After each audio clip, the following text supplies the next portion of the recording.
America ধনী হলেও তারা অনেক নিচে আছে। সুখী দেশের তালিকায় আমেরিকা অনেক নিচে। কারণ তাদের অর্থনৈতিক অসম বন্টন। অসম বন্টন হওয়ার কারণে তারা সুখী দেশের তালিকায় অনেক নিচে। ধনী দেশ, আমেরিকা ধনী দেশ। কিন্তু সুখী দেশের তালিকায় কিন্তু আছে ডেনমার্ক, সুইডেন, সুইজারল্যান্ড, নরওয়ে এরা। কারণ তাদের সুষম বন্টন অর্থনীতি। আমাদের প্রতিবেশী, আমাদের ভাই, আমাদের আত্মীয়স্বজন যারা এরকম আ সম্পদের এডিকশন এ আছে, ক্ষমতার এডিকশন এ আছে, আমাদেরকে তাহলে হুম। এখন ধরে এদেরকে বলতে হবে যে, "ভাই, আপনি একজন এডিক্টেড পারসন, একজন আসক্ত।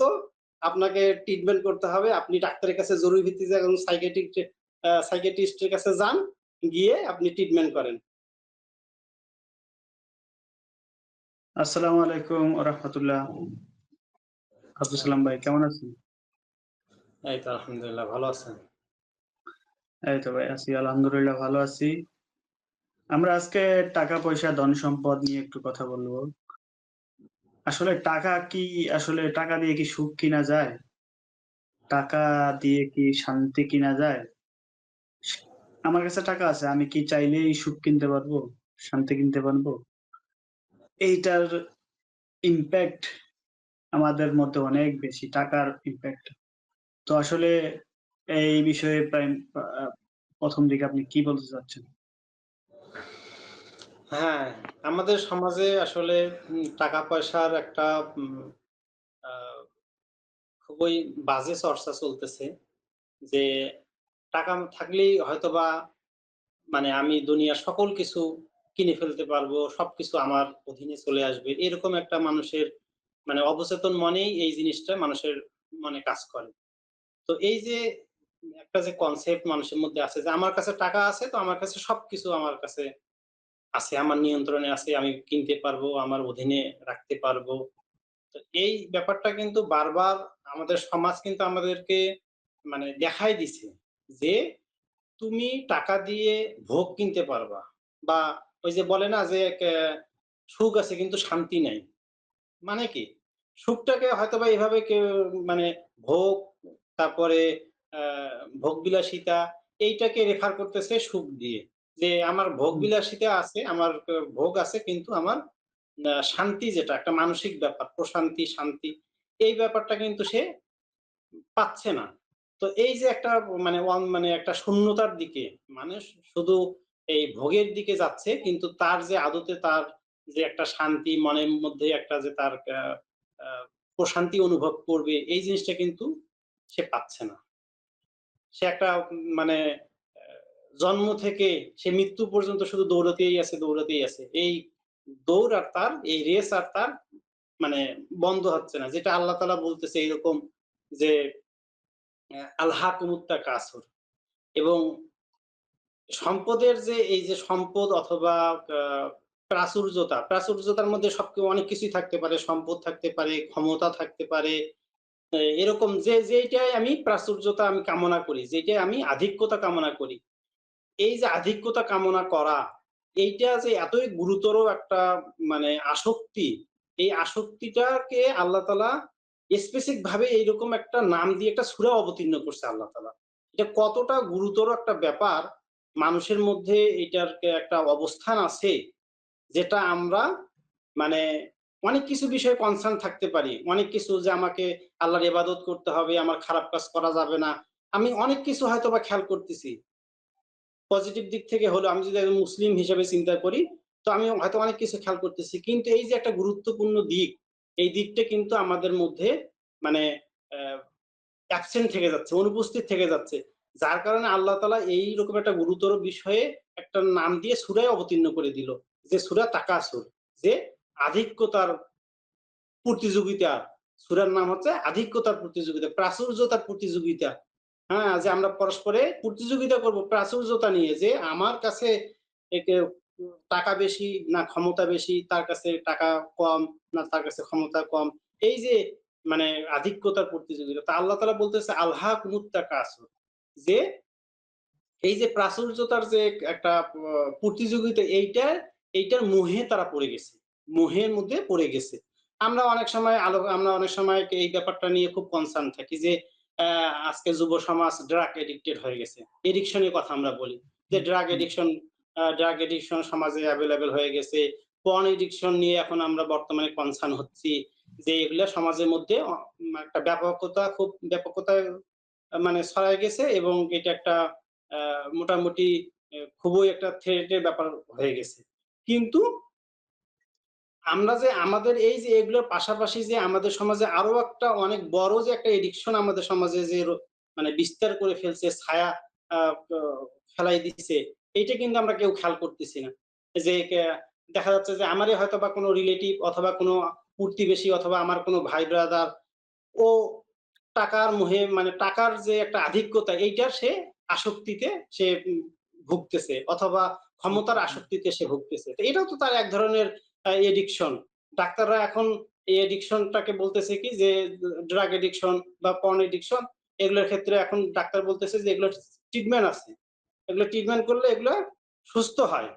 যে হুম, এটা তাকে একটা প্যাশন হিসাবে ট্রিট করতে হবে এবং তাকে যদি আমি ট্রিটমেন্ট করি তাহলে সে সুস্থ হবে। এটার একটা সুন্দর ট্রিটমেন্ট আছে। তো যদি এটা ট্রিটমেন্ট যদি থাকে তাহলে আজকে আমাদের যারা আমাদের প্রতিবেশী, আমাদের ভাই, আমাদের আত্মীয়স্বজন যারা এরকম আ সম্পদের এডিকশন এ আছে, ক্ষমতার এডিকশন এ আছে, আমাদেরকে তাহলে হুম। এখন ধরে এদেরকে বলতে হবে যে, "ভাই, আপনি একজন এডিক্টেড পারসন, একজন আসক্ত। আপনাকে ট্রিটমেন্ট করতে হবে। আপনি ডাক্তারের কাছে জরুরি ভিত্তিতে একজন সাইকিয়াট্রিস্ট এর কাছে যান। গিয়ে আপনি ট্রিটমেন্ট করেন।" এরপরে যদি না যায় সে বলার পরে যাচ্ছে না, তাহলে ওকে ধরে নিয়ে যেতে হবে যে, "ভাই, আপনাকে কোনোভাবে ছাড়া যাবে না। এই যুব সমাজ যেরকম ড্রাগ এডিকশন এ এডিক্টেড, আপনিও এরকম একটা সম্পদের আ এডিকশন এ আছেন অথবা ক্ষমতার এডিকশন এ আছেন। সুতরাং আপনারও ট্রিটমেন্ট খুব জরুরি। আপনি চলেন ভাই ডাক্তারের কাছে নিয়ে যাই।" এরও অবশ্যই একেও এ ব ব মানে কাউন্সেলিং করতে হবে। এইটা কোনোভাবেই ঠাট্টা মশকরা হিসেবে নেওয়া যাবে না। কারণ আমাদের সমাজে এই যে আজকে ক্ষমতার যে মোহ অথবা অর্থ সম্পদের যে মোহ, এটা এমন একটা ব্যাধিতে পরিণত হইছে যে আজকে আমাদের বাংলাদেশে মানে বাংলাদেশ এই রোগে কত বড় ভুক্তভোগী এইটার বর্ণনা করার কোনো মানে প্রয়োজন নাই। পুরা বাংলাদেশের আজকে বাংলাদেশের অধিবাসী বা পুরা সমাজ আজকে এটা রন্ধ্রে এটা মানে ভুক্তভোগী যে এটার কত বড় এটার ব্যাপকতা এই মানে এই রুগীতে বাংলাদেশ ভরে গেছে এবং এই এটা রুগীদের অত্যাচারে বাংলাদেশের পুরা বাংলাদেশের অধিবাসী মানে আক্রান্ত হয়ে গেছে। সুতরাং এইটার ট্রিটমেন্ট এতই বেশি জরুরি। এটা বাংলাদেশ না, সারা বিশ্বেই অর্থর প্রতি, টাকার প্রতি, সম্পদের প্রতি মানুষের মোহ আছে। কিন্তু মানুষ মনে করে যে টাকা ইনকাম করতে পারলেই হইল। হালাল হারাম তো বাঁচতেছেই না। হ্যাঁ? একটা দেখেন, অ্যা মুসলিম হিসেবে যদি বলি শুয়োরের মাংস খাওয়া কি হারাম, তাই না? বাংলাদেশের 100% মুসলিমরাই শুয়োরের মাংস খায় না। এটা যেমন বলা যায় না? হারাম কি হারাম খাই না। হুম, কিন্তু অবশ্যই। সম্পদ যে শুয়োরের মাংস হারাম হারাম, পদে, মলমূত্র তাই না? মলমূত্র হারাম। আপনি আপনি আপনি একজন মুসলিমকে বলেন, "এটা শুয়োরের মাংস খাও তুমি, অনেক মজা।" খাবে না। না। তাকে ৳১,০০,০০০ দেন, সে খাবে না। ৳১,০০,০০,০০০ দিলেও সে মনে খাবে না। কিন্তু সে টাকা, অর্থ প্রাচুর্য করতেছে হারামভাবে। সেটা কিছু মনে করতেছে না। কারণ ওই যে আপনি একটা নতুন টার্ম বললেন, অ্যাডিক্টিভ, আসক্ত। মানে সে ওই সম্পদ বা টাকার প্রতি আসক্ত হওয়ার কারণে তার মাথায় ওইটা নাই যে শুয়োরের মাংস যেমন হারাম, আমি এটা কিন্তু আল্লাহ অবৈধভাবে ইনকাম বলছে। করতেছি টাকা, ওইটাও তো হারাম। এই আসক্তির কথা কিন্তু আল্লাহ বলছে। আমরা ড্রাগ এডিকশন এর কথা বলতেছি, পর্ন এডিকশন এর কথা বলতেছি। এটা আমরা বলতেছি। বাট আল্লাহ তাআলা কিন্তু বলতেছে অন্যটা। আল্লাহ তাআলা বলতেছে তাকাসুর। হ্যাঁ, যে প্রাচুর্যতার আসক্তির কথা আল্লাহ তাআলা বলতেছে। আসক্তি। হ্যাঁ, এই আসক্তিটা আমরা শোনাচ্ছি আপনাদেরকে, সম্মানিত দর্শক যারা আছেন। আসলে টাকা একটা সাময়িক শান্তি দিতে পারে। টাকা কখনো পার্মানেন্ট শান্তি কিনতে পারে না। সাময়িক আরাম-আয়েশ, কিছু সময়ের জন্য আনন্দ দিতে পারে। কিন্তু একটা প্রকৃত শান্তিটা হলো মানসিক শান্তি। প্রকৃত শান্তি যদি মানসিক শান্তি না হতো, রেল লাইনের বস্তিতে মানুষ শান্তিতে থাকতে পারত না। সবাই টাকার পিছে দৌড়াইত। তাই না? প্রকৃত শান্তি, মানসিক শান্তি, মানসিক প্রশান্তিটাই হলো চিরস্থায়ী একটা মাধ্যম। টাকা, শান্তি, টাকায় যদি সব সুখ হইতো তাহলে দুনিয়ার বুকে বিলিয়ন, মিলিয়ন ডলারের মালিক তার বউর সাথে তার ডিভোর্স হয়ে যায়। ওদের দুনিয়ার সবচেয়ে ধনী ব্যক্তি। তাই না? বিল গেটস বা যারাই আছে এলন মাস্ক এরকম ধনী ব্যক্তিরাও কিন্তু মিলিয়ন, মিলিয়ন ডলারের মালিক। তাদের সংসারে অশান্তি। একটা মানুষ মনে করে যে টাকা হইলেই মনে হয় শান্তি পাচ্ছি। কিন্তু এটা একটা ভুল কনসেপ্ট। টাকা আ এরকম কিছু মানুষই বলছে টাকা হলো যদি শান্তি যদি একটা লোকেশন হয়, একটা বাসা হয় বা একটা অ্যাড্রেস হয়, টাকা হইলো ওইখানে যাওয়ার একটা বাহন। কিন্তু ওই শান্তির ওই নীড়ে যাইতে অনেক মাধ্যম আছে। টাকা হয়তো একটা মাধ্যম। কিন্তু ওইখানে গেলেই যে শান্তিটা তুমি আল আল হয়তো সাময়িক পাবা কিন্তু আল্টিমেট পাবা না। আল্টিমেট পাবা না। ভোগ পাবে, সুখ শান্তি বা পাবে, কিন্তু তৃপ্তি, মানসিক প্রশান্তি পাবে না সে। প্রশান্তি পাবে না। তার হয়তোবা দেখা হয়তো যাবে যে তার রাতের ঘুম হ্যাঁ, নষ্ট হয়ে গেছে। তার হ্যাঁ, রাতের ঘুম ঘুম নষ্ট নষ্ট হয়ে গেছে। অথবা তার সন্তান আ ক ক বখাটে হয়ে গেছে। অথবা হুম, তার পরিবারে এমন দুরারোগ্য রোগ আসছে, সেটা নিজের হোক, পরিবারের কোনো সন্তানের হোক, স্ত্রীর হোক, যে তার পরিবারে একটা মানে একটা পুরা শান্তিটা নষ্ট হয়ে গেছে। তো হুম, এরকম হুম, হুম, আল্লাহ তাআলা একদিক কেউ যদি তার আ যে রিজিক আল্লাহ তাআলা যেটা দিছে তার জন্য বরাদ্দ করছে, এটা যদি সে সৎ পথে অর্জন করে, ধৈর্য সহকারে, তাড়াহুড়া করা যাবে না। চেষ্টা করতে হবে। চেষ্টা করার মধ্য দিয়ে সে যদি তার সম্পদটা পাওয়ার জন্য সে যদি ধৈর্য সহকারে চেষ্টা করে যায়, আল্লাহ তাআলা তার জন্য যেটা বরাদ্দ করছে এটা অবশ্যই সে পাবে। হুম, কিন্তু সে যদি অধৈর্য হয়ে সে যদি উম হালাল হারাম যদি না বেছে সে যদি এটা তড়িৎভাবে যদি সে পেতে চায়, তাহলে হয়তোবা সে হুম, হারামভাবে সে সেটা পাবে। কিন্তু আল্লাহ তাআলা এটার মধ্যে কোনো বরকত দিবেন না। তা বরকত যখন দিবে না, তখন আপনার কাছে কোটি টাকাও ওই আপনার ৳২০ দিয়ে যে কাজটা হবে একজনের কাছে ওই ৳১০,০০০ দিয়ে সে আ ওই কাজটা তার সুন্দরভাবে হচ্ছে। আর আপনার ৳১,০০,০০,০০০ দিয়েও আপনি ওই সুখ শান্তিতে থাকতে পারবেন না। বরঞ্চ ওই ৳১,০০,০০,০০০ আপনার মানে আপনার আ কিভাবে যে খরচ হয়ে যাবে, সন্তান নষ্ট হয়ে গেছে সেই পিছনে নষ্ট হয়ে যাচ্ছে। রোগবালাই এমন রোগবালাই আল্লাহ তাআলা দিছে যে ওইটার পিছনে নষ্ট হয়ে যাচ্ছে। অর্থও গেল আপনার যে একটা কষ্ট সেটাও আবার মানে শাস্তি হিসাবে আপনি বোনাস পাইলেন। এটা একটা আপনার বোনাস শাস্তি। তো হুম, হুম, এইরকম একটা বিষয় আছে। যেখানে এই যে রেজেক বৃদ্ধি, যে আমরা বলি রেজেক বৃদ্ধি পাই কিভাবে? তো রেজেক বৃদ্ধি হচ্ছে যে আল্লাহ তাআলা যখন বরকত দিবে তখনই রেজেকের মধ্যে আপনার যেটা বরাদ্দ হুম, আছে সেই বাজেটের মধ্যে আপনি আ এটা আপনার ওই যেই বাজেটটা আল্লাহ দিক না কেন সেটা দিয়ে আপনার সাফিসিয়েন্ট হয়ে যাবে। আপনি পর্যাপ্ত আপনার যা প্রয়োজন আপনার সেটা পূরণ হয়ে যাবে। আপনার আর মনে হবে না যে আমার আ কোনো অভাব আছে। আর আরেকটা ব্যাপার হচ্ছে যে মাইন্ডসেট বলে একটা বড় বিষয় আছে যে এটা ওই আপনার হুম, মানসিক রোগের সঙ্গে সম্পৃক্ত। যারা মানসিক রোগী আছে আমাদের সমাজে, এরা এরা আসলে ওই এদের যে আ মাইন্ডসেটটা এটা ঠিক নাই। হ্যাঁ? এরা যেহেতু অসুস্থ মানুষ, সুতরাং ওদেরকে দেখে কখনোই আমাদেরকে বিচলিত হওয়া যাবে না। কারণ তারা রোগী। আমাদেরকে তাদেরকে sympathy দেখাতে হবে যে, "ভাই, তুমি খুব রোগী, তোমার একটা রোগ আছে, তুমি এটা বুঝতে পারতেছ না। তুমি একজন" যেহেতু পাগল, তো আর সে নিজেকে তো আর পাগল সে বুঝবে না। সে বলবে যে সবাই পাগল, আমিই শুধুমাত্র একমাত্র সুস্থ ব্যক্তি। তো তেমনি সে যে একজন মানসিক রোগী এটা তো আর সে বুঝবে না। কারণ সে এখন মোহগ্রস্ত অবস্থায় আছে। মাদকাসক্ত মানে একজন আসক্ত ব্যক্তি। তো সুতরাং তার উপরে করুণা করা যেতে পারে। তার উপরে কখনোই লোভ করা যাবে না যে সে তো কোটি টাকা নিয়ে হুম, সে আছে, হ্যাঁ? উম আ আর আমি তো এই যে আমার ৳১০,০০০ ৳২০,০০০ দিয়ে আমি কষ্টে চলতেছি। এটা মনে করা যাবে না। আমার মাইন্ডসেটটাকে আমাকে ঠিক করতে হবে যে এই লোভ করা যাবে না। আমরা মনে করি কি টাকা শব্দটা উল্লেখ করলে আমাদের ভিতরে একটা জিনিস উকি মারে, সেটা হচ্ছে যে লোভ। যে টাকা মানে একটা হুম, হুম, লোভের বিষয়। যে হ্যাঁ, এটাকে যদি পাওয়া যেত, তার আছে, আমার যদি এইটা হইতো। এই যে একটা লোভের ব্যাপার-স্যাপার চলে আসে। এই লোভের ব্যাপার-স্যাপার থেকে একটা কোরআনে ঘটনা আছে। এই হুম, কারুন, মুসা আলাইহিস সালামের সময়কার ব্যক্তি হ্যাঁ, ধন কারুন। সম্পত্তি। আল্লাহ তাআলা একে অনেক প্রাচুর্যতা দিছিল। তো ধন সম্পদ দিছে। এই তার ধন সম্পদের বর্ণনা কোরআনে আছে।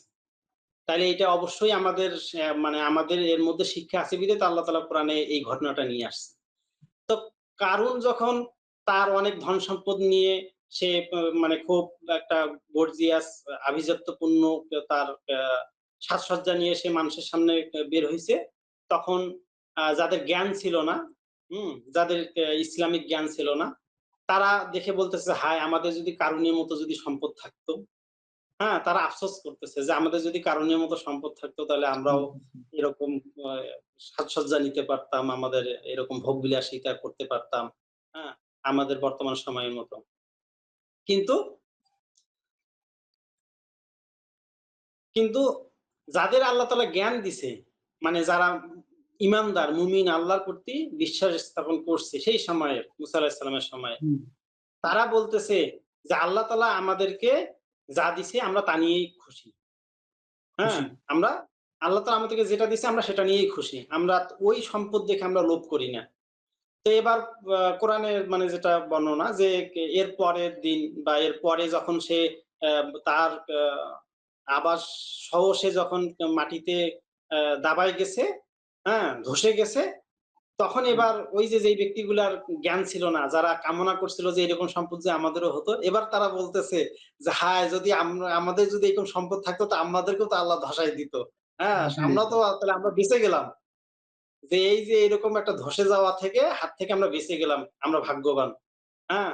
তো এই যে আমাদের সমাজের একটা যে মানে ভুল একটা জিনিস আছে সেটা হচ্ছে যে আমরা কোনো, কোনো সম্পদশালী ব্যক্তির সম্পদ দেখে আমরা লোভ করি বা লোভ করি। নিজেকে আফসোস করি যে তার সম্পদ আছে আমার সম্পদ নাই। কিন্তু এইটা আমি ভাবলাম না যে তার সম্পদটা আ যদি অবৈধ হয়, তাহলে তো এটার দিকে আমাকে লোভ করা যাবে না বা আমাকে এটা কামনা করা যাবে না যে এরকম সম্পদ যদি আমারও হইতো। তাহলে পরে অ্যা আমি যখন একটা মানে পাপাচারিতা বা একটা অবৈধ সম্পদ অথবা একটা হারাম জিনিস দেখে আমি যখন মানে খুশি হব বা সন্তুষ্ট হব বা এটা আমি নিজের জন্য কামনা করব, তার মানে কি? আমি তো ওইটাকে একটা বৈধতা দিচ্ছি আমার দিক থেকে। যে এরকম আ সম্পদ যদি আমার হইতো তাহলে এটা আমি খুব খুশি হইতাম। তাহলে একটা আমি হারাম জিনিস নিয়ে আমি খুশি হতে চাচ্ছি।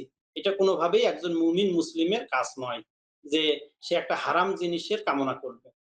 হ্যাঁ? তো এইজন্য কারো সম্পদ দেখলে এটা কখনোই কামনা করা যাবে না যে ওরকম সম্পদ আমারও যদি হইতো। বরঞ্চ অর্থ সম্পদের ব্যাপারে ইসলামের একটা বিপরীত দিক আছে। হ্যাঁ? যেখানে আমরা বর্তমানে লোভ করতেছি কারুনের মতো ওই সময়ের মতো যারা কামনা করে, যেটা হয়তো আমাদের সমাজের সাথে মিলে যাচ্ছে যে আমরাও কামনা করতেছি। বাট হুম, ইসলামের দিকটা হচ্ছে এর বিপরীত। যে আমার মাইন্ডসেটটা হবে গিয়ে খুবই মানে আ প একটা প্রশান্ত যে আল্লাহ তাআলা আমাকে যা দিছে আলহামদুলিল্লাহ আমি এটা নিয়েই খুশি, আমি এটা নিয়েই সন্তুষ্ট। এটা আল্লাহ তাআলা আমার প্রতি অনুগ্রহ করছে। আল্লাহ তাআলার এটা দান। হ্যাঁ? এবং এই সম্পদটার যে হক আছে সেই হকগুলো আমাকে আদায় করতে হবে। এবং আমার যে ওই অভাব, আমরা একটা অভাব চর্চা করি। আমাদের সমাজে একটা যে বাজে জিনিস আছে সেটা হচ্ছে যে আমরা মানে অভাব প্র্যাকটিস করা, অনুশীলন করা যে আমার এইটার অভাব আছে, ওইটার অভাব আছে, আমার এটা নাই, সেটা নাই। এই যে অভাব কখনো এই দুনিয়াতে এই যে মানে এই নশ্বর দুনিয়াতে যদি আমার অভাব পূরণ করতে চাই তাহলে তো হবে না। এটা আল্লাহ তাআলা দুনিয়াটা একটা সীমাবদ্ধ করে আল্লাহ তাআলা এই দুনিয়াটাকে তৈরি করছে। আর অভাব বোধ থাকবে না জান্নাতের মধ্যে। আল্লাহ তাআলা জান্নাতে এই বৈশিষ্ট্যটা আল্লাহ তাআলা জান্নাতের জন্য রাখছে যে জান্নাতে কোন ধরনের অভাব থাকবে না। কিন্তু দুনিয়ার বৈশিষ্ট্যই হচ্ছে যে দুনিয়ার সঙ্গে অভাবটা এটা আল্লাহ তাআলা দিয়ে দিছে। তো সুতরাং এই যে অভাব আল্লাহ দিয়ে দিছে, তাইলে কি আমি আমার অভাব নিয়েই আমি থাকবো? আমি আল্লাহ সন্তুষ্টি প্রকাশ করব না? না। তাহলে এটা আমাকে মেনে নিতে হবে যে আমার যে অভাব, এই অভাবকে আমি অনুভব করব না। বরঞ্চ আমি সর্বদাই আল্লাহ তাআলার সন্তুষ্টি প্রকাশ করব যে আল্লাহ তাআলা আমাকে যা দিছে আলহামদুলিল্লাহ, আমি আমি এটা নিয়েই খুশি আছি। অভাব চর্চা করা যাবে না। আমি যদি অভাব চর্চা না করি, তাহলেই দেখা যাবে যে আমার এই যে অভাববোধ, অভাবের যে তাড়না এই জিনিসটা আমার থেকে চলে যাবে এবং আমি মানসিকভাবে প্রশান্ত থাকব। আমার মধ্যে কখনো এই হাহাকার বা এই হতাশা কাজ করবে না। আমাদের আ খুব সুন্দরভাবে বলছেন অর্থ বা সম্পদের প্রতি লোভ থেকে কিভাবে দূরে থাকতে হবে, অভাবকে কিভাবে হালকাভাবে নিতে হবে। আমরা কিছু একটা ২০১০ সালে যে নোবেল জয়ী একজন অর্থনীতিবিদ বা মনোবিজ্ঞানী ড্যানিয়েল তিনি একটা থিওরি দিয়েছিলেন টাকা বা অর্থের বিষয়ে। একটি হ্যাপিনেস অ্যা প্লেটু বা সুখ অনুভব করার শক্তি রয়েছে অর্থের উপর। এটা তিনি বলছেন। মানে টাকাটা হলো সুখ অনুভব করার একটা জাস্ট একটা মাধ্যম। তবে সেটাও নিয়ন্ত্রিত, মানে আল্টিমেট সুখ সে পাবে না, একটা নিয়ন্ত্রিত ভাবে। তিনি বলেন, একবার যদি কেউ বছরে ২৪ লাখ টাকা আয় করে, এরপর তিনি যতবারই আয় বাড়ুক না কেন, সুখ কিন্তু সেই অনুপাতে পাবে না, বাড়বে না। লাইফে ফার্স্ট টাইম শুধু সে যদি বছরে ২৪ লাখ টাকা ইনকাম করে, ফার্স্ট টাইম সে সুখটা পাবে। প্রতি বছর তারপর যদি প্রতি বছর ২৫ লাখ ৩০ টাকা ইনকাম করে, সেটা কিন্তু সুখ পাবে না। একবারই শুধু শান্তি দিবে। তার মানে এইটার সাথে আমাদের একটা লাইফের একটা রিঅ্যাক্ট আছে। দেখেন, অ্যা অ্যা সাপোজ এক্সাম্পল, আমরা যখন ছোট ছিলাম, তখন আমাদের সুখের দাম ছিল কিন্তু ছোট। ৳২ ৳২ ৳৫ আমরা সুখী ছিলাম। আমরা খুশি ৳৫ আমরা ছিলাম। সুখী ছিলাম। ৳২ সুখী ছিলাম, ৳১০ সুখী ছিলাম। হ্যাঁ? অ্যা যখন আমরা ছোট থেকে একটু বড় হচ্ছি, তখন ঈদে দিত ৳৫০০ এক্সাম্পল। যখন অনার্স মাস্টার্স পড়ি, যখন বিয়ে করছি, তখন সুখটা কোথায় গেছে? বউয়ের কাছে, এখন দেওয়ার সংসারের মধ্যে কাছে, সুখ। বাবা-মার কাছে। এখন সুখটা দায়িত্ব চলে গেছে পালনের ওইখানে। মধ্যে সুখ। দায়িত্ব পালনের মধ্যে সুখ। যখন একটু বড় হবেন, আরেকটু বড় হবেন, তখন সুখটা, যখন আপনার বাচ্চা হবে, ছেলে-মেয়ে হবে, তখন সুখটা হবে তাদের কাছে, ছেলে-মেয়েদের উপর। তখন সুখটা থাকবে আপনার ছেলে-মেয়ে আপনাকে কত যত্ন নিচ্ছে, যখন বৃদ্ধ বয়সে আপনি বৃদ্ধ হবেন। তাহলে সুখের বিভিন্ন এইজের বিভিন্ন বয়সে এটার কি আছে? ভেরিয়েশন আছে। তো এইটাই, আপনাকে এটা অর্থনীতিবিদ উনি বলছেন, ইসলামিক ব্যাখ্যাও তো আমরা শুনলাম। এটা পাশাপাশি অর্থনীতিবিদ উনি বলছেন যে সুখটা হলো, টাকাটা হলো একটা অনুভব করার মাধ্যম। তবে এটা নিয়ন্ত্রিত, আল্টিমেট না, এক টাইম হইতে পারে ফার্স্ট টাইম। আমি লাইফে ফার্স্ট টাইম ৳৫,০০,০০০ ইনকাম করছি ১ মাসে। আমাকে ফার্স্ট টাইম যে সুখটা দিবে, এরপরে আমি যতবারই ৳৫,০০,০০০ ইনকাম করব, এই আর সুখ দিবে না। ওই আর সুখটা সে এড করবে না। এড করবে না। টাকা আর সুখ এড করবে না। টাকা ওই এটা নিয়ন্ত্রিত, একবারই দিছে। তো আমি এবার একটু অন্য পর্যায়ে যাচ্ছি, সেটা হলো যে বৈধ, অবৈধ উপার্জন। আসলে বৈধ পথে অনেকেই অনেক কিছু উপার্জন করে। হ্যাঁ? বৈধ পথে অনেকে অনেক উপার্জন করে। আমি একটা বাংলাদেশের কনটেন্ট ক্রিয়েটর জুয়েল নাম, উনার একটা ভিডিও দেখতেছিলাম। উনি হয়তো ইনকাম করে ভালো। উনি বলতেছে যে, "আমি যা ইনকাম করি, আমি মানুষকে যা দান করি, ১০ টা পরিবার চলে। কিন্তু আমি চাই না লাইফে আমার নামে দুনিয়াতে ১ কাঠা সম্পত্তি ক্রয় করা হোক।" মাশাআল্লাহ খুব হ্যাঁ, উনি কিন্তু জেনারেল মুসলিম। হ্যাঁ? অ উনি বলতেছে যে, "আমি লাইফে আমার নামে ১ কাঠা সম্পত্তি দুনিয়াতে কিনব না।" একদম জেনারেল, ইউটিউবিং করে, ঘুরে বেড়ায়, যায় হয়তো ইনকাম করে বা ভ্লগ বানায়। মানুষের রাস্তায়, রাস্তায় ঘুরে ভিক্ষুক বা পথচারী বা অসহায় পাইলে টাকা দান করে। যে পরিমাণ দান সদকা করে, বলছে এটাই আমার শান্তি। আমার যে যা এটাই দান করি ১০ টা পরিবার খেয়ে। তাহলে ওই সুখটা কোথায় পাইছে? দান সদকার মধ্যে পাইছে। ওই নিজে বাড়ি কইরার মধ্যে পায় নাই।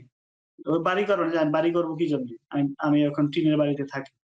আমি চাইলে বিল্ডিং বাড়ি করতে পারি। আমি চাইলে যদি এটাই একটা আসলে জমি কিনি, ঢাকা মানে শহরে আমাদের ৳৫০,০০,০০০ সাইকোলজিটাকে দিয়ে বাড়ি মানে করতে ২-৩ আমাদের কোটি টাকা লাগবে। সাইকোলজিটাকে রিফর্ম করতে হবে। এই ভোগ করবে কে? ওর বয়স সাপোজ বলতেছে আমার বয়স এখন ৩৫-৪০। আমি যদি বাড়ি করতে, করতে ৫০ বছর হয়ে যায়, তাহলে ভোগ করবে কে? আমি করে যেতে পারছি? তো আমি এখন দুনিয়াতে, আমি এখন যেটা করতেছি, এইটা আমার সুখ। এটাই আমার শান্তি। সেও কিন্তু আপনার ওই দুনিয়ার সুখটা কিন্তু সে ঠিকই পাইলো। আবার যদি সে যদি এটা মানে সাদাকা হিসাবে তো অবশ্যই হয়তো করতেছে। তাহলে সেটা দুইটাই আখিরাতেও সব সে পাচ্ছি। পাচ্ছে।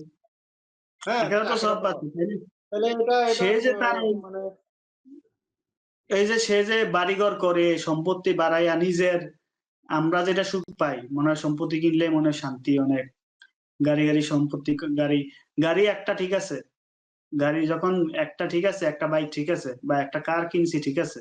যখন ১০ টা কার হবে, আমার ৫ টা কার হবে, বিভিন্ন মডেলের ব্র্যান্ডের কার হবে, তখন সেটা তো অপচয়। তখন সেটা তো অপচয়। তো আমরা কি করতেছি? আমাদের আমাদের যারা বাংলাদেশ না সারা বিশ্বে, আমার বাংলাদেশেরই বলি, অবৈধভাবে ইনকাম করে, দেশে বাড়ি, আমেরিকায় বাড়ি, লন্ডনে বাড়ি, দুবাইয়ে বাড়ি, মালয়েশিয়া বাড়ি করতেছি। আমি কি সুখ করতে পারবো? আমি জানি না আমার ১০ দেশে বাড়ি আছে। আমি জীবনে বাড়িগুলোতে যাইও নাই। তাহলে এটা কি সুখ হলো নাকি অসুখ হলো? ওর মেন্টালিটি যেটা আপনার কাছে গেল, মানসিকভাবে অসুস্থ। তাই না? তো এই যে অবৈধ ইনকাম নিয়ে একটু বলেন, যেটা অবৈধ ইনকাম করে আমি সম্পদ বাড়ানোর চেষ্টা করতেছি, আমি সুখ অন্বেষণ করতেছি। এটার তো একটা এটা ইহকালে পরকালে একটা ইফেক্ট আছে। পরকালে অবশ্যই আছে। অবৈধ ইনকাম করে সুদ ঘুষ খেয়ে সম্পত্তি করলাম, সেই বিষয়ে কিছু বলেন। এই যে অবৈধভাবে সম্পদ যখন আমি অর্জন করব, হারাম হারাম পন্থায় যখন আমি একটা সম্পদ মানে অর্জন করব, এটার মানে আখেরাতের তো একটা দিক আছেই, যেটা হয়তোবা যারা অবৈধ পন্থায় উপার্জন করে তারা তো আখেরাতে বিশ্বাসী না। ঠিক আছে না? তাদেরকে বলা যাবে না, আক্ষরিকভাবে তারা আখিরাতের প্রতি বিশ্বাসী এটা বলা যাবে না। কারণ তারা তো ওই হালাল হারাম বাঁচে না। এটা তো তাদের কাছে ম্যাটার না। সুতরাং তারা আখিরাতে বিশ্বাসী না। আখিরাতের যে পাবে এইটা তারা না। তারা দুনিয়াটা নিয়ে তাদের মানে বিচার বিবেচনা। তো এই দুনিয়ার বিচার বিবেচনা যদি বলা যায়, তাহলেও কিন্তু যাদের হয়তো অনেক অর্থকড়ি আছে, ক্ষমতা আছে, তাদের তাদের যে মানে দুনিয়ার যে লাঞ্ছনা, শাস্তি সেইটাও যদি তারা যদি বিবেচনা করে, একটা লোক দেখা যাচ্ছে কি সে দুর্নীতি করলো, সে অবৈধ হারাম পন্থায় সে টাকাগুলো উপার্জন করলো। তাহলে কিন্তু সে সমাজের মধ্যে লাঞ্ছিত হচ্ছে। তার সন্তান ওই অবৈধ টাকা দিয়ে সে ওর বাবা যদি অবৈধ পন্থায় উপার্জন করে তাহলে সন্তান কি ভালো হবে? এটা তো মানে কল্পনা করা যায় না। হুম, সন্তানও তো হবে। মানে নষ্ট হুম, হবে। এখন হয়তোবা এমন হতে পারে যে মানে সন্তান আমার দৃষ্টিতে হয়তোবা ভালো লেখাপড়া করছে, ভালো ক্যারিয়ারে গেছে। এটা হয়তো আমি দেখতেছি। কিন্তু সে কিভাবে এই আমার ফিডব্যাকটা দিবে, আমার কর্মের ফিডব্যাকটা দিবে, সে দেখা যাবে যে এমন হতে পারে যে ওই পিতা যখন সে বিরুদ্ধ হবে, পিতামাতা যখন বিরুদ্ধ হবে, তখন সন্তান আর দেখতেছে না। তখন ওই সন্তান কি করবে, পিতামাতা কি করবে, একা হয়তোবা মানে জীবনযাপন করতেছে, সন্তান বিদেশে সে আ খুব মানে মজার মধ্যে, ভোগের মধ্যে আছে, ভালো আছে। আর এদিক পিতামাতা, বৃদ্ধ পিতামাতা একা হয়তোবা আছে। দেখা গেছে যে টয়লেটে মরে পড়ে আছে ৩ দিন, ৫ দিন, ১ সপ্তাহ তার কোনো আর খবর নাই। যে কি ব্যাপার সে এই কোন বাসা জন্য থেকে সম্পদ এই করলো? বাসা থেকে তাকে কেউ কি বের হয় না সম্পদ কেন? এই সুখ বাসা দিতে থেকে পারলো? যে এই তাকে তো বাসা থেকে সম্পদ কোনো সুখ দিতে পারেনি। জবাব কেন পাওয়া যাচ্ছে না? তো দেখা যাচ্ছে যে যখন দরজা খুলে পুলিশ এসে দরজা খুলে ভিতরে ঢুকে দেখে যে টয়লেটের মধ্যে পড়ে মরে আছে। এটা অনেক আগে হয়তো হুম, মারা গেছে, কয়েকদিন আগে মারা গেছে, পচে গেছে, গন্ধ বের হইছে। এই যে এরকম। তো এগুলো আমাদের দেশে হয়তোবা কম, বিদেশে আরো বেশি। বিদেশে আরো বেশি। যারা আল্লাহ মানে ইসলাম চর্চা করে না, সুতরাং তাদের ভোগান্তিটা আরো বেশি। বাট আমাদের বাংলাদেশেও বলতে গেলে যেহেতু এখন ইসলামিক জ্ঞানের মানে জ্ঞানটা মানুষের কম এবং ইসলাম চর্চাটাও মানুষের মধ্যে এখন খুব কমে গেছে। তো সুতরাং দেখা যাচ্ছে যে এগুলো যত মানুষ দুনিয়াদারি হচ্ছে, তত এইটার যে ভোগান্তি এইটা তাকে মানে অন্যভাবে সে পাচ্ছে। সে একদিক থেকে সে এটা বুঝতেছে না, আরেক দিক থেকে আল্লাহ তাকে ঠিকই তার পাওনা যেটা আছে সেটা দিয়ে দিচ্ছে। আবার দেখা যাচ্ছে যে অনেক ধনী মানুষ আছে যারা রাতে এই আপনার আ অনেক টাকা কড়ি, কিন্তু আল্লাহ তাআলা একটা সুন্দর একটা ডোজ দিয়ে দিছে। Diabetes, high pressure. এবার হুম, তুমি হুম, খাও। খেতে পারবে না তো আর। হুম, খাওয়া হুম, তার আল্লাহ বন্ধ করে দিল। এবার বন্ধ খাওয়া করে বন্ধ দিয়েছে। করে দিল। এবার সে যে একটু যে বলে যে, "আচ্ছা ঠিক আছে আমাকে একটু ঘুমাইতে দেন তাহলে আল্লাহ।" এবার রাতের ঘুমটাও তার কেড়ে নিছে। বিভিন্ন লোন আছে তার, অথবা তার অনেক প্রেশার, অনেক কিছু তার ব্যাপার-স্যাপার থাকতে পারে। তার রাতের ঘুমটাও তার নাই। তার রাতের ঘুম নাই, তার খাবার খেতে পারতেছে না ডায়াবেটিস প্রেশারের জন্য। এইদিকে আবার টাকা কড়ি তো অনেক। সুতরাং এই অতিরিক্ত টাকা কি করতেছে? সন্তানকে দিচ্ছে, সন্তানও চায়, সন্তানকে দিচ্ছে, সন্তান আবার সেই টাকা নষ্ট করতেছে। মানে বলতে গেলে এগুলাকে এইটা একটা মানে সাইকেলের মতো, একটা চক্রের মতো। এই চক্রের মধ্যে কেউ যদি পড়ে, তাহলে সে দুনিয়াতেও সে ওই চক্রের থেকে, দুষ্ট চক্রের থেকে বের হইতে পারবে না। তাকে একটা ওই সাইকেলে ঘুরতেই হবে। আর আখেরাত তো তার গেছেই। কিন্তু সে তো আখেরাত তো আর সে চায় না। সে তো আর মানে জান্নাত চায় না। সুতরাং সে তো, যে জান্নাত চায় না সেই তো আপনার এই মানে অবৈধ টাকাটা সে মানে নিজের জন্য নির্বাচিত করছে।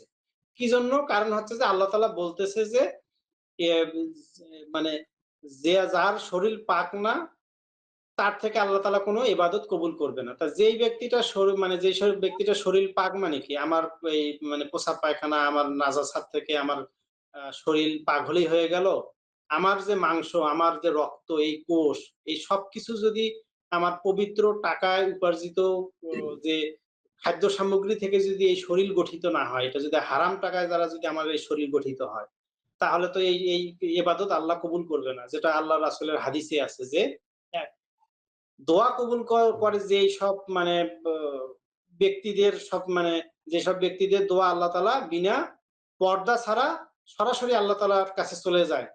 এইরকম একজন ব্যক্তি হচ্ছে গিয়ে মুসাফির ব্যক্তি, যার দোয়া আল্লাহ তাআলা সরাসরি কবুল করেন। এর মধ্যে কোনো পর্দা নাই। তো ওই ব্যক্তিটার দোয়া পর্যন্ত আল্লাহ কবুল করতেছে না কেন? আল্লাহ রাসূল বলতেছে যে তার দোয়া কিভাবে কবুল করবে? যার পোশাক হারাম, যার মাংস উ যেটা দিয়ে শরীর গঠিত হইছে সেইটা হারাম, তাহলে তার দোয়া কিভাবে কবুল করা হবে? আর সে ইয়া রব, ইয়া রব বলতেই আছে। কিন্তু তার দোয়া কবুল হুম, করবে না আল্লাহ তাআলা। তো তার তো আখিরাত তো তার নাই। আর সে তো আখিরাত বিশ্বাসও করে না। সুতরাং তার আখিরাত নাই। আর তার ইবাদত, এই দুনিয়ার ইবাদতও তার বিফলে, এবং তার যে মানে শান্তি বা তার যে প্রশান্তি, এটা আল্লাহ তাআলা পুরাই তার থেকে অবশ্যই, অবশ্যই নিয়ে নিবে। যেটা হ্যাঁ। যে কোনো ব্যক্তি সমাজের দিকে যদি দৃষ্টিপাত করে এটা সে দেখতে পাবে। এই নজির তার কাছে অবৈধভাবে এবং অর্জিত সম্পদ পরকালে তার মাথায় বোঝা হিসেবে দিয়ে দেওয়া হবে। এই যে অবৈধভাবে সম্পদ অর্জন করতেছে মনে করছে সুখী। আমরা যারা সম্পদ নাই বেশি, আপনারা যারা ভাবতেছেন আপনারা অসুখী, আসলে যারা সম্পদ আছে, হাজার, হাজার ডলারের মালিক বা মিলিয়ন কোটিপতি, তারা কিন্তু উপরে, উপরে সুখী ভাব দেখায়। কিন্তু আসলে ভিতরে আপনার থেকে রেল লাইনের বস্তির ওই কুঁড়ে ঘরের ভাঙ্গা ঘরের ওই রিক্সা ড্রাইভারের চেয়েও অসুখী। তারা উপর, উপর ভাব নেয় যে সেই মহা খুশি। কিন্তু ওই যে পরকালে এই বৃদ্ধ বয়সে ছেলেকে পায় না, মেয়েকে পায় না, ওই টয়লেটে পড়ে মরতে হয়। তো এখন এটা হলো এখন অবৈধভাবে ইনকাম করে সম্পদ করার শাস্তি আল্লাহ দুনিয়াতেও দিচ্ছে।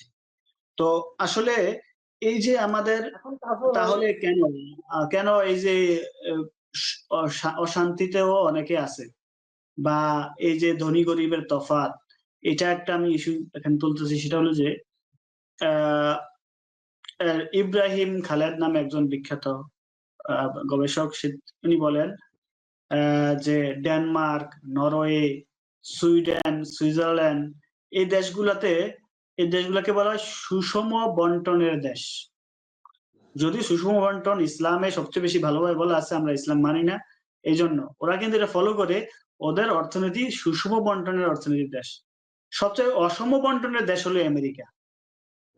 আমরা আমেরিকার মডেল অনুসরণ করছি বলে আমরা এখনো গরিব আছি বাংলাদেশ। আমরা এখনো গরিব আছি। গরিব বলতে ধনী গরিবের এত পার্থক্য। মানে গরিবের সংখ্যাটা বেশি সেটা বুঝাচ্ছি। ধনীর সংখ্যা যেমন গরিবের সংখ্যাও এর চেয়ে বেশি। মানে এটা অসম বন্টন অর্থনীতি। তো এই কথার সূত্র ধরেই আ দেখতে পাচ্ছি যে সুখী দেশগুলোর তালিকায় সুষম বন্টনের দেশগুলার চেয়ে আমেরিকা ধনী হলেও তারা অনেক নিচে আছে। সুখী দেশের তালিকায় আমেরিকা অনেক নিচে। কারণ তাদের অর্থনৈতিক অসম বন্টন। অসম বন্টন হওয়ার কারণে তারা সুখী দেশের তালিকায় অনেক নিচে। ধনী দেশ, আমেরিকা ধনী দেশ। কিন্তু সুখী দেশের তালিকায় কিন্তু আছে ডেনমার্ক, সুইডেন, সুইজারল্যান্ড, নরওয়ে এরা। কারণ তাদের সুষম বন্টন অর্থনীতি। তো যেটা কিন্তু ইসলামিক অর্থনীতিতে। তো এই বাংলাদেশও আমেরিকা ফলো করে। এই কারণে কিন্তু সমস্যাটা। যদি আমরা আমাদের অর্থনীতিগুলাকে সুষম বন্টন করতে পারি, তাহলে কিন্তু অর্থটা ওই যে একজনের পকেটে যাবে না। যারা ধনী তারা ধনীই হচ্ছে, ধনীই হচ্ছে, তারা শুধু ধনীই হচ্ছে। যারা গরিব তারা শুধু গরিবই হচ্ছে। এটা কিন্তু অসম অর্থনৈতিক বন্টনের কারণে হয়ে থাকে। তো এই জায়গাটায় আপনি ইসলামিকভাবে একটু বলেন যে আসলে আমরা কিভাবে অর্থনৈতিক বন্টনটা করলে ধনী গরিবের ব্যালেন্সটা থাকবে এবং সবাই অর্থনীতিটা সবার মাঝে সমবন্টন হবে এবং সবাই সুখী হবে। ইসলামে আল্লাহ তাআলা এই যে ধনী এবং গরিব, গরিব হয়ে জন্মগ্রহণ করাটা কোনো অপরাধ না। আর ধনী হয়ে জন্মগ্রহণ করাটাও মধ্যেও এমন কোনো মানে আহামরি তেমন কোনো কল্যাণের কোনো কিছু নাই। আল্লাহ তাআলা বলতেছে যে ফাদ্দালাল্লাহু বা'দাকুম আলা বা'দ, যে আল্লাহ তাআলা একের উপরে অপরকে একটা স্থান দিছে। যাতে জন্য আল্লাহ তাআলা এইভাবে করে যেন দুনিয়ার জীবনটাকে যেন মানুষ আবাদ হুম, করতে পারে। সবাই একই হুম, লেভেলের যদি হয় তাহলে তো আর এই যে আম কাজের মধ্যে যে ভিন্নতা আছে, একটা জীবন পরিচালনা করতে গেলে বিভিন্ন ধরনের পেশার মানে প্রয়োজন আছে, মুসিরও প্রয়োজন আছে। আবার এইদিকে একজন কর্মকর্তা, একজন প্রকৌশলী, একজন বিজ্ঞানী, একজন শ্রমিক, অ্যা এরকম বিভিন্ন যে ক্যাটেগরি গুলো, এগুলো আল্লাহ তাআলা করছে দুনিয়ার প্রয়োজনে আল্লাহ তাআলা করছে। এবং এটা একই সঙ্গে একটা দুনিয়ার জীবনের জন্য আল্লাহ তাআলা পরীক্ষাও রেখে দিছে যে আমি বিভাজন করছি, ঠিক আছে। যেহেতু আল্লাহ তাআলার বান্দা আমরা সবাই, সুতরাং আল্লাহ তাআলার এই ক্ষমতা আছেই।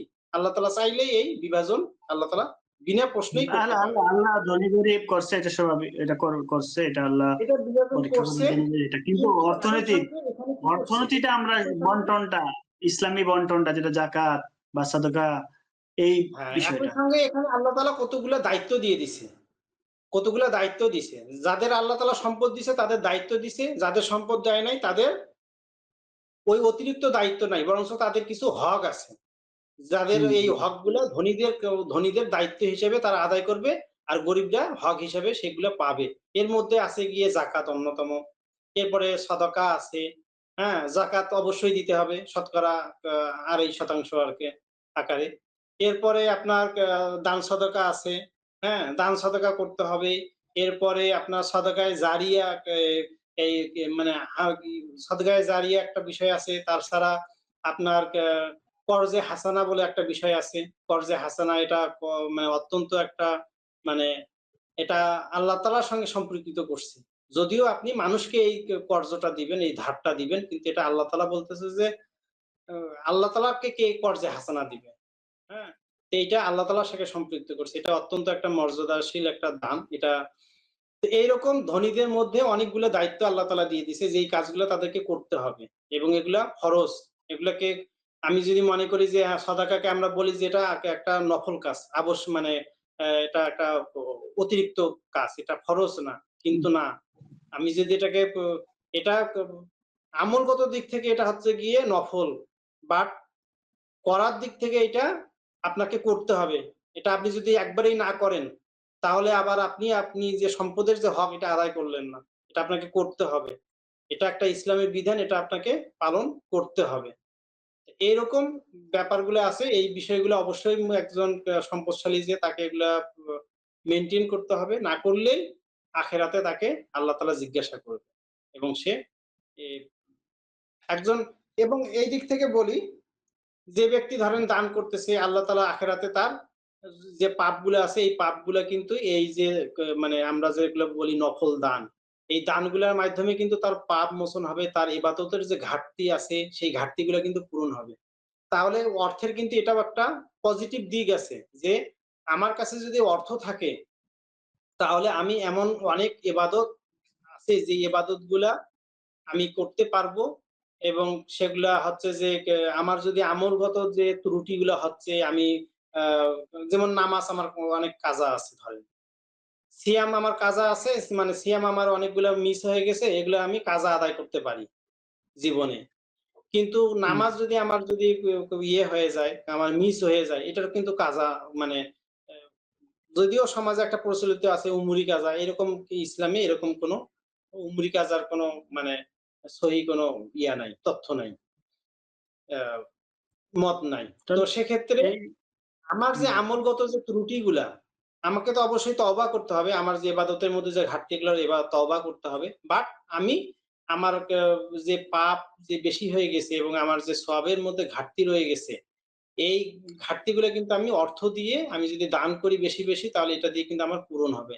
যার কারণে হুম, কোরআনে একটা আয়াত আছে যে যখন মানে মৃত্যু মানুষের চলে আসবে, তখন সে বলবে যে, "আমাকে একটু সময় দেন, আমি দান করে আসি।" হ্যাঁ? এবং আমি একজন আ সালেহ বান্দার অন্তর্ভুক্ত হই। যে আমি যেন দান হ্যাঁ, করে আসি। নিজের তার মানে নিজের নিজের নিজের আগে সম্পদ আমি ব্যাংকে জমায় রাখার মধ্যে আমরা সুখ খুঁজি। কিন্তু নিজের সম্পদ বিলিয়ে দেওয়ার মধ্যেও সুখ আছে। সেই সুখটা আমরা নিতে চাই না। সেই সুখটা আমরা নিতে গেলেই কিন্তু আমরা তখন সমবন্টন হবে অর্থনীতি। যারা বড়লোক তারা শুধু বাড়িঘর ২০ টা ৩০ টা করতেছে, সম্পদ ব্যাংকে কোটি, কোটি টাকা রাখতেছে। তো তারা যদি সুষ্ঠু, এই যে বললাম সুইজারল্যান্ড, ডেনমার্ক, নিউইয়র্ক এরা কি করে? গভর্নমেন্ট থেকে সমবন্টন করে। অর্থ থেকে ট্যাক্স নেয় অথবা ফি নেয় দলিল থেকে নিয়ে। গরিবদের ট্যাক্স ৳১০ কিন্তু ধনীদের ট্যাক্স ৳১,০০০ দিয়ে ওই টাকা দিয়ে গরিবদের বা অসহায়দের, বৃদ্ধদের মধ্যে সমবন্টন করে, সরকারিভাবে করে। এরা কিন্তু এই ইন্সপিরেশন টা পাইছে কিন্তু ইসলামী যাকাত এই দান সদকার প্রথা থেকে। যেখানে ইসলামী সুষ্ঠুভাবে কল্যাণ বন্টন রাষ্ট্রে হইতেছে। কিন্তু ইয়ে আছে। ওরা ইসলামী কিন্তু নিজেরা কল্যাণ তৈরি রাষ্ট্রে করছে। কিন্তু আমরা মুসলিম দেশ হওয়া সত্ত্বেও আমরা কিন্তু এগুলো ফলো করি না। তো আমাদের সরকারিভাবেও যদি এগুলা করা হয়, ব্যক্তি উদ্যোগে অনেকে করতেছে। যে গল্প বললাম সে উম মাসে এত দান করে যে ১০ টা ফ্যামিলি চলে। তাহলে শুধু জমায়া টাকা রাখলে সুখ না, সেই টাকা আপনি মানুষের মধ্যে দান বিলি করলেও কিন্তু সুখ আপনি পাবেন। তাহলে সুখ শুধু টাকা জমায় রাখা না, আপনি যদি সুখ পেতে চান, মানুষের মধ্যে সুখ বিলি করেন, সুখ টাকার হক আদায় করেন, সম্পদের হক আদায় করেন, যাকাত দেন, দান করেন, সদকা করেন, যেটা আপনার ইহকাল এবং পরকালে মুক্তির একটা পাথেয় হবে এবং ইহকালে আপনি সুখ শান্তি টাকা বিলি করেও পাবেন। ঠিক আছে? তো আজকে আমরা যে বিষয়গুলা নিয়ে কথা বললাম সেগুলা সারসংক্ষেপ আব্দুল সালাম ভাই যদি একটু বলতেন।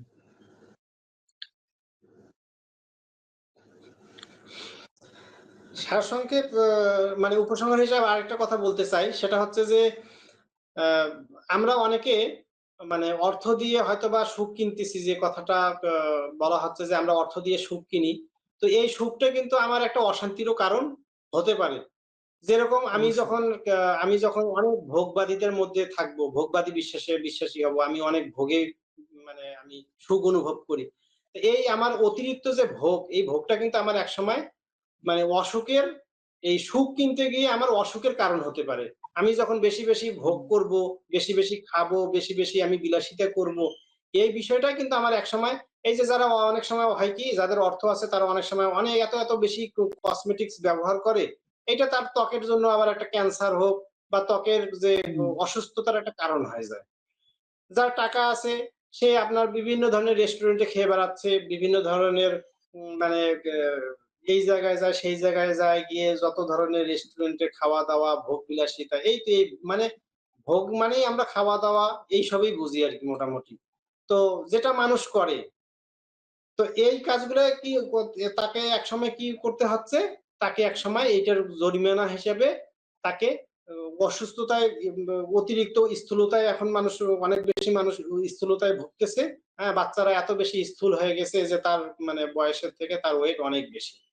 তা এটা তো তার মানে লেখাপড়া, তার ছাত্র জীবন, তার যে কিশোরের যে একটা বিকাশ, শিশুর যে বিকাশ, এটা তো ব্যাঘাত ঘটে যাবে। তো এইরকম হুম, হুম, হুম। সে সুখ কিনতে গিয়ে সে বরঞ্চ পরোক্ষভাবে সে অসুখ জি, কিনে জি। ফেলতেছে। হ্যাঁ? তো এই দিকটা আমাদেরকে মাথায় রাখতে হবে যে আমি আসলে বেশি যদি সুখ করি, বেশি যদি আমি ভোগ করি, এটাই আমার পরে একটা অসুখের কারণ হয়ে দাঁড়াবে। এইজন্য সব সুখেই যে একবারে মানে ভালো বা প্রশান্তি এটা বলা যাবে না। আমাকে আল্লাহ তাআলা যেই ফরমেটে আমাকে সৃষ্টি করছে, এই ফরমেটটা আমাকে মেইনটেইন করেই যদি আমি সুখ তালাশ করি, তাহলেই আমি সুখ পাবো, প্রশান্তি পাবো এবং আমি সুস্থ জীবনযাপন আমি সব দিক দিয়েই পাবো ইনশাআল্লাহ। আর আ ইনশাআল্লাহ। একটা কথা যেটা পরিশেষে বলতে চাই, আমাদের যে ভিডিওগুলা, এই ভিডিওগুলাতে আমরা যে বিষয়গুলা নিয়ে আলোচনা করি, এগুলাতে যদি দর্শকের কোনো মতামত থাকে অথবা তাদের ভালো লাগার কোনো বিষয় অথবা তাদের কোনো সমস্যা নিয়ে যদি তারা কমেন্ট করে, আমরা এগুলো নিয়ে কিন্তু আলোচনা করতে পারি ইনশাআল্লাহ। দর্শকরা আপনারাও এরকম আপনাদের মতামত বলবেন এবং আপনাদের যে আ কোনো সমস্যা যদি থাকে স্পেসিফিক, সেগুলোও বলতে পারেন। আমরা সেগুলো নিয়ে ইনশাআল্লাহ আলোচনা করব। ওকে। তো পরিশেষে আমি যে কথাটা বলতে চাই সেটা হলো ধন্যবাদ আব্দুল সালাম ভাই। আ বিগত কয়েক বছর ধরে সারা বিশ্বে যে সুখী আন্তর্জাতিক ইনডেক্স, সুখী পরিবার বা সুখী দেশ কাউন্ট করা হয়। ৬ টা মাপকাঠি ওইখানে ধরা হয়। মূল বিষয় ধরা হয়। একটা হলো আয়, স্বাধীনতা, বিশ্বাস, স্বাস্থ্য ব্যবস্থা, দীর্ঘায়ু, সামাজিক কল্যাণমূলক সহায়তা এবং সৌজন্য।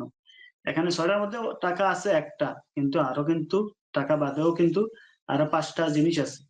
তো একটা মাধ্যম মাত্র, কিন্তু এটা কোনো আল্টিমেট মাধ্যম না। এর সাথে আরো আনুষঙ্গিক এটাকে আমরা কিন্তু মানসিক চূড়ান্ত তৃপ্তি ধরে নিচ্ছি। সবকিছু একমাত্র এবং আছে। চূড়ান্ত ধরে নিচ্ছি। চূড়ান্ত কোনো না। এটা একটা মাধ্যম হইতে পারে, কিন্তু সুখটা কিন্তু যে মাসে ৳১০,০০০ বেতন পায় এরকম পরিবারও সুখী থাকে। যে ৳১০,০০,০০,০০০ পায় সেও হয়তো সুখী থাকে। কিন্তু সুখটা কোনো অর্থের উপর ডিপেন্ড করে না। ডিপেন্ড করে মানসিক প্রশান্তি, মানসিকতা। বা আমরা চাই সবাই সুখী হোক। সবার মনে অর্থনৈতিক সমবন্টতা আসুক, ইসলামিক জ্ঞান আসুক, যার মাধ্যমে অর্থের সমবন্টন হবে এবং সবাই সুখী হবে একসাথে। পরিশেষে সবাইকে ধন্যবাদ জানাচ্ছি, আপনারা আমাদের এই ভিডিওগুলো দেখতেছেন। আব্দুল সালাম ভাই যেটা বলল, সেটা হলো আপনারা কেউ যদি আমাদের এই ব্রডকাস্টে গেস্ট হিসেবে আসতে চান, বক্তা হিসেবে আসতে চান, আমাদের সাথে ইনবক্স করতে পারেন আমাদের কমেন্ট করতে পারেন বা আমাদের Facebook পেজে ইনবক্স করতে পারেন আমাদেরকে। আর আপনাদের মূল্যবান মতামত, পরামর্শ দয়া করে আমাদেরকে কমেন্টে জানাবেন অথবা ইনবক্সে জানাবেন এবং আমরা চেষ্টা করব আপনাদের মতামত, পরামর্শগুলো আমরা সাদরে গ্রহণ করতে। তো এই আশাবাদ ব্যক্ত রেখে আব্দুস সালাম ভাই ইতি টানবেন।